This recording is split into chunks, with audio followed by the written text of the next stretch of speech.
बोलती पुस्तके. ज्यांना वाचनाचा नाद त्यांना बोलती पुस्तके घाली साद. आमचं चॅनल सबस्क्राईब करा आणि सबस्क्राईब करायला इतरांनाही सांगा. नमस्कार श्रोते मित्र हो, बोलती पुस्तके सादर करीत आहे ज्येष्ठ साहित्यिक जयवंत दळवी लिखित कादंबरी अभिनेता. प्रकरण 14. घरून बापूराव निघाले ते सायंकाळपर्यंत हिल साईडच्या बंगल्यावर आले. फाटकातून बागेत शिरताच त्यांची चौकस नजर भिरभिरू लागली.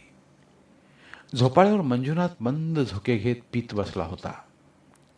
साधारणचा अंधार पडला होता. बागेतले दिवे पेटत होते. बापूराव मंजुनाथ बसला होता तिथे गेले. हातातली बॅग आणि काखेतली वळकडी त्यांनी खाली ठेवली आणि समोरच्या सन चेअरमध्ये बसले. आता कुठं निघालात? मंजुनाथच्या उलट्या प्रश्नानं बापूराव क्षणभर गोंधळले. त्यांनी कुठेतरी दुसरीकडे जावं हे सूचित करणारा तो प्रश्न होता आणि त्याचा मतितार्थ बापूरावांच्या लक्षात आला. इथंच आलो होतो तुझ्या आश्रयाला. बापूरावांनी पड खाऊन जमिनीवर सरपटणारी भाषा वापरली. त्यांचा चेहरा गरीब झाला. तिथनं निघालात? हो. पण तुम्हाला तिथं बरं होतं. शिवानंद होता, आई होती. आई जमवून घेते की नाही? बापूराव काही बोलले नाही. त्याच्याकडे डोळे फाडून बघता बघता त्याने गळ्यातून हूं हूं हूं असा चमत्कारिक आवाज काढला. तिथनं का निघालात? बरोबर जेवायला घालीनात. उपासमार घडू लागली. बापूरावांचा चेहरा तसाच होता. ओठ आवळून धरलेलं हास्य, सुरकुत्या ताणलेल्या, डोळे विस्फारलेले. पिणार का? ते काही बोलले नाहीत, पण चोरटं हसले आणि गळ्यातून असा घुटकार काढला. मंजुनाथनं बेल दाबली. धोंडीबा आला. एक ग्लास आण. तो जाऊ लागला. त्याला थांबवीत मंजुनाथ म्हणाला, आणि हे पहा, स्टोअर रूममध्ये झाडून थोडी जागा कर. एक बाक रिकामा करून घे. हे साहेब तिथं राहतील. त्यांचं हे सामान घेऊन जा. धोंडीबानं बापूरावांवर एक पुसटसा कटाक्ष टाकला. त्या क्षणी त्याच्या नजरेत चौकस दृष्टीनं बापूराव पाहत होते. धोंडीबानं वळकटी आणि पत्राची ट्रंक उचलली आणि तो मागच्या बाजूनं कोठीच्या खोलीकडे गेला. ही खोली बंगल्याच्या मागं पण बंगल्यापासून वेगळी होती. बंगला स्वतंत्र होता. मुळात ही खोली नोकरासाठी म्हणून तयार करण्यात आली होती, पण धोंडीबा बंगल्यात राहू लागला आणि ही खोली कोठीसाठी झाली.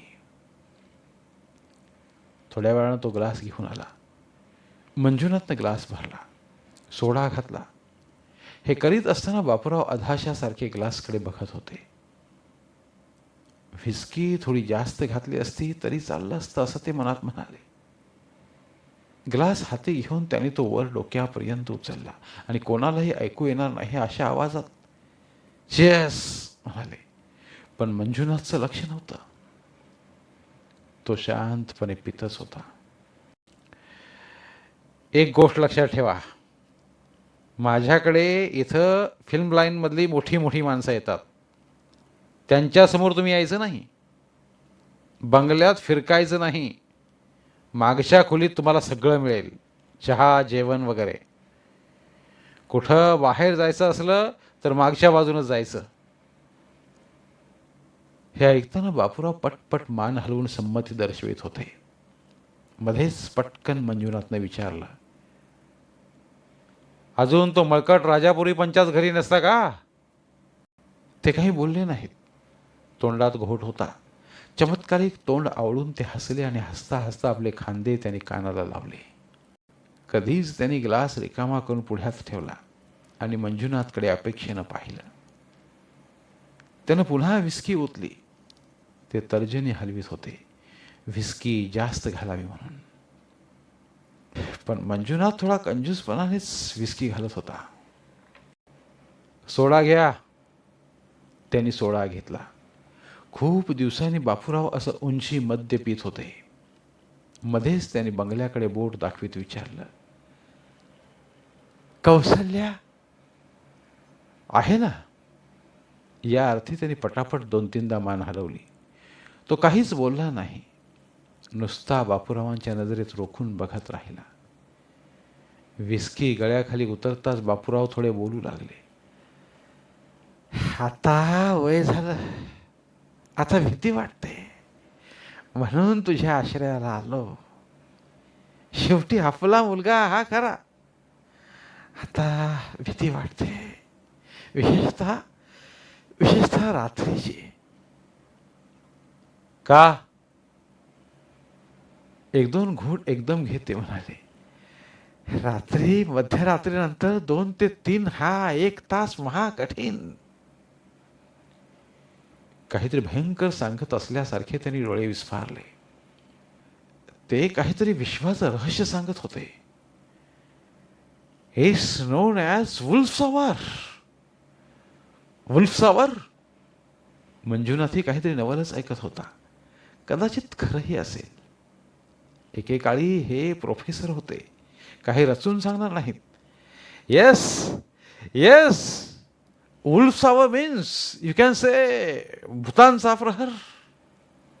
स्टॅटिस्टिक्सवरून आकडेशास्त्रानं हे सिद्ध केलंय की या 1 तासात रात्री 2 ते 3 जास्तीत जास्त म्हातारे मरतात. जास्तीत जास्त लोकांना या 1 तासात मासिव्ह हार्ट अटॅक्स येतात. त्यांचे पटापट प्राण जातात. भीती वाटते, भीती वाटते. ते खांदे वर करीत म्हणाले, कुणालाही माहीत नसलेली गोष्ट सांगतो आहे असा त्यांचा आवाज होता. तो भूतांचा प्रहर असतो. घंटानाद होतो, कोणीतरी नाचत ढोल बडवतो. तुम्ही कधी ऐकलात?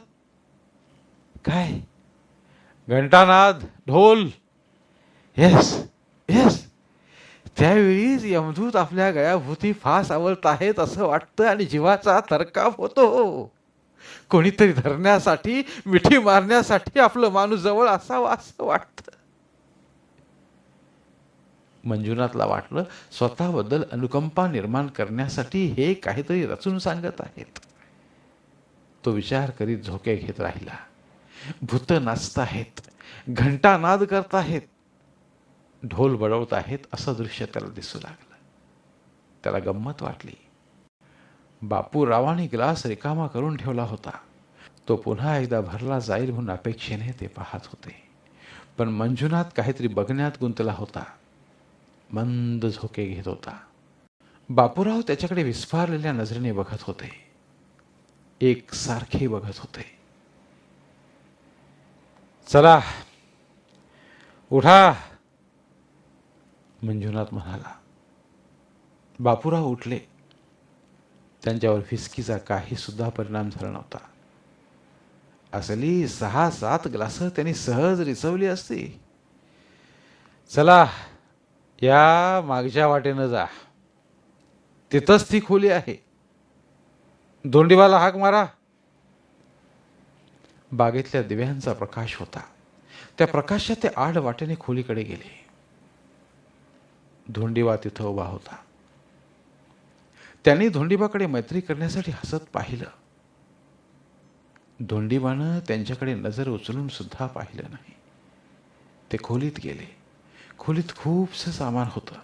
डबे होते, जमिनीवर कांदे बटाटे पसरले होते.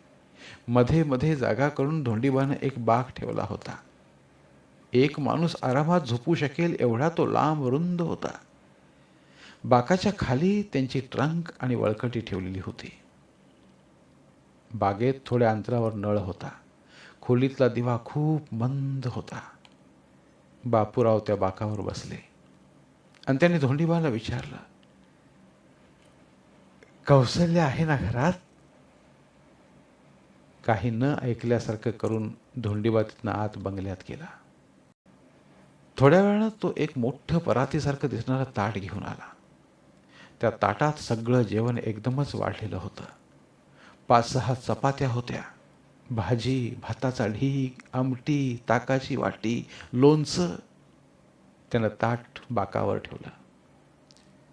बापूरावांनी ताट घाईघाईनं पाहिलं आणि धोंडीबा जाता जाता त्याला म्हणाले, थोडा कांदा आणा धोंडीबा. धोंडीबानं न ऐकल्यासारखं केलं. तो बंगल्यात गेला आणि मोठा आवाज करीत बंगल्याच्या मागच्या दरवाजाला त्यानं कडी घातली. बापूरावांना चिंता नव्हती. त्याने जमिनीवर पसरल्या कांद्यातून 2 कांदे उचलले आणि ते सोलू लागले. धोंडीबा पुन्हा दरवाजा उघडून आला नाही. मंजुनाथच्या आयुष्यात हा थोडासा काळ मंदीचा आला होता.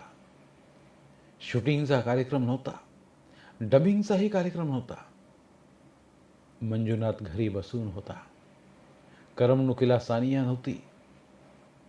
सानियाचं काय चाललं आहे तेच कळत नव्हतं.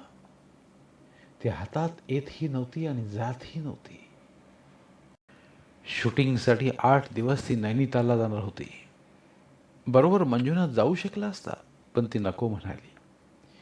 यज्ञेश्वरला मात्र प्रायव्हेट सेक्रेटरी म्हणून घेऊन गेली ती. यज्ञेश्वर असल्यामुळे सानियावर वॉच राहतो, पण अलीकडे त्याला यज्ञेश्वरचाही संशय येऊ लागला होता.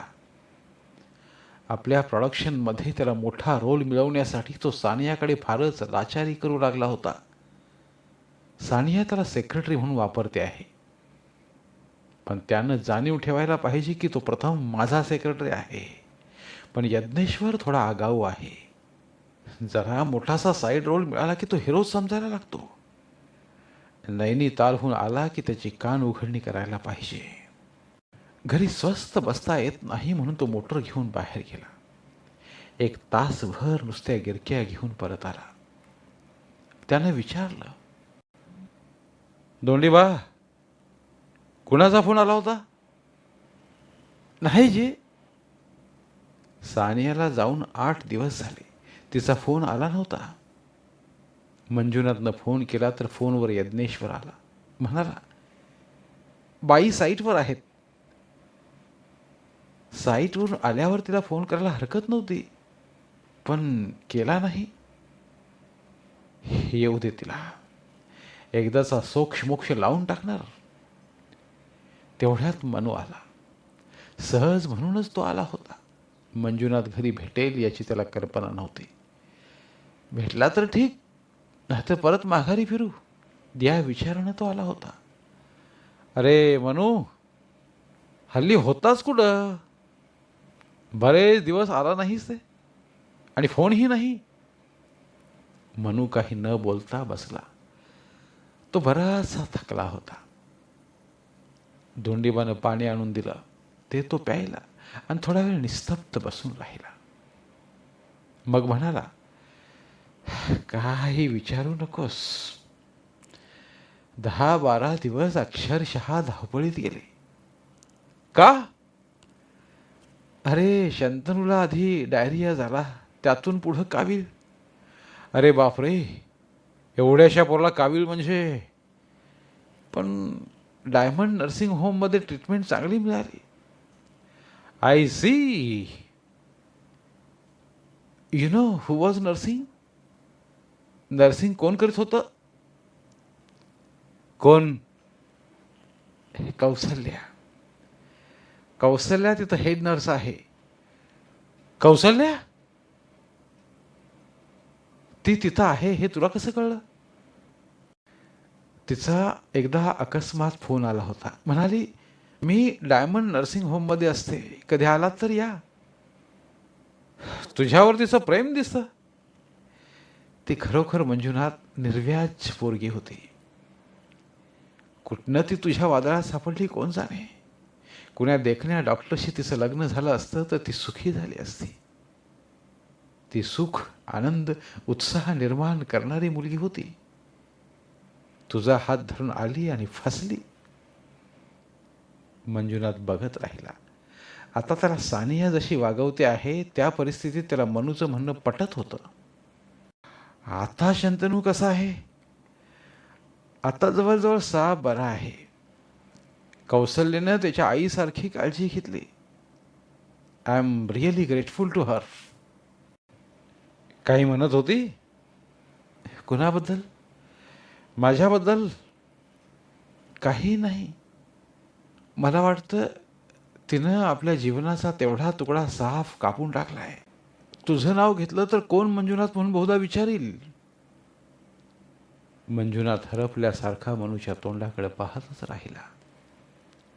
थोड्या वेळानं मनू म्हणाला, आता ती दिसते सुद्धा वेगळी. एकदम पुढे आली तर तू कदाचित ओळखणारही नाहीस. थोडे केस पिकलेत, नजरेतला स्वप्नाळूपणा लोपलाय, नजर विचारी आणि थोडी वृद्ध दिसते. तिच्या हसण्यामध्येही पूर्वीचा खळखळाट उरलेला नाही, मर्यादेनं हसते. तिच्यात झालेला हा बदल पाहून मला खरोखरच वाईट वाटलं. मंजुनाथ एकदम उठला. त्यानं कोपऱ्यातली बंदूक उचलली आणि सद्गदित होऊन म्हणाला, कधी कधी वाटतं ही बंदूक घ्यावी आणि आणि म्हणून झटक्यानं उठला आणि त्याच्या हातातली बंदूक त्यानं ओढून घेतली. ती जागच्या जागी ठेवली आणि तो कोचावर बसला. मंजुनाथही कोचावर बसला. त्याचे डोळे तारवटले होते. म्हणाला, बंदुकीची नळी तोंडात धरावी आणि चाप ओढावा. त्यानं हे सांगताना हाताची मूठ तोंडाला लावली आणि चाप ओढावा.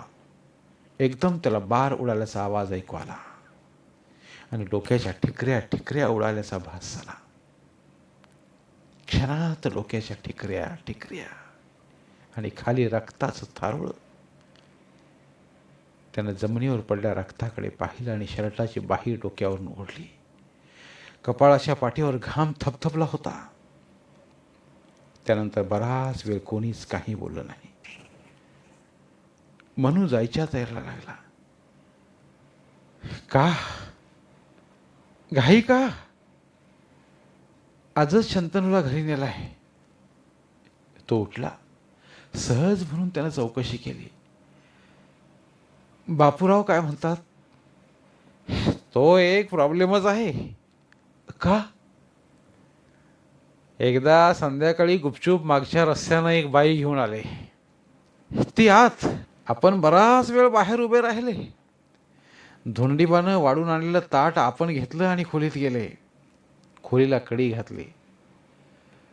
मला वाटतं ते जेवण दोघं जेवली आणि मग काय करीत होते कोण जाणे.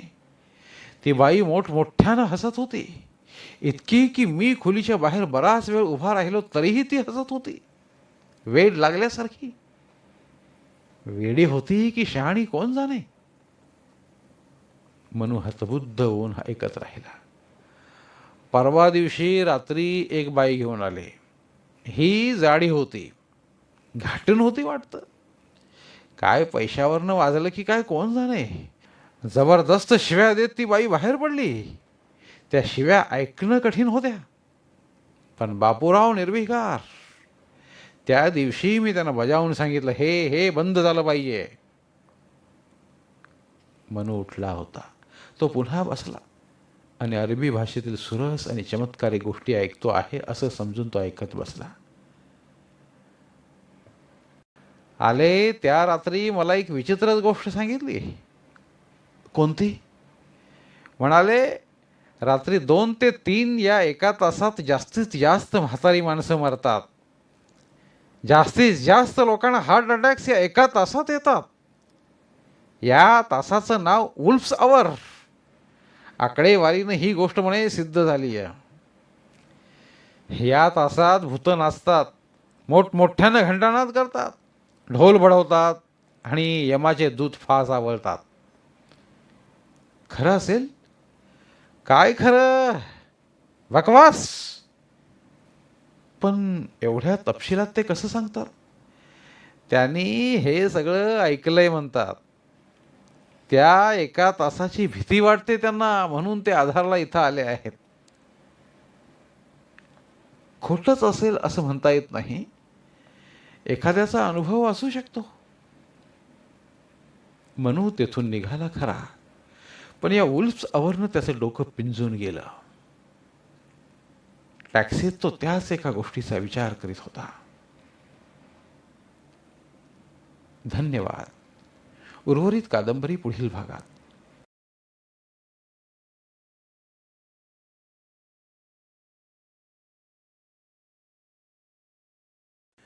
धन्यवाद. प्रिय श्रोते मित्र हो, आपल्यासाठी एक आवाहन. आमच्या चॅनलच्या प्लेलिस्ट विभागात तुमच्यासाठी शेकडो कादंबऱ्यांचे ऑडिओ बुक्स उपलब्ध आहेत. तिथे प्रत्येक कादंबरीचे सर्व भाग एकत्रित मिळतील. त्यामुळे सध्या सुरू असलेल्या क्रमशः कादंबरीच्या पुढील भागासाठी वाट पाहण्याची गरज नाही. तुमच्या वेळेनुसार तुम्ही संपूर्ण कादंबरी सलगपणे ऐकू शकतात आणि साहित्याचा आस्वाद घेऊ शकता. कृपया आमच्या चॅनलच्या होमपेजवर जाऊन प्लेलिस्ट चेक करा आणि तुमची आवडती कादंबरी निवडा. धन्यवाद.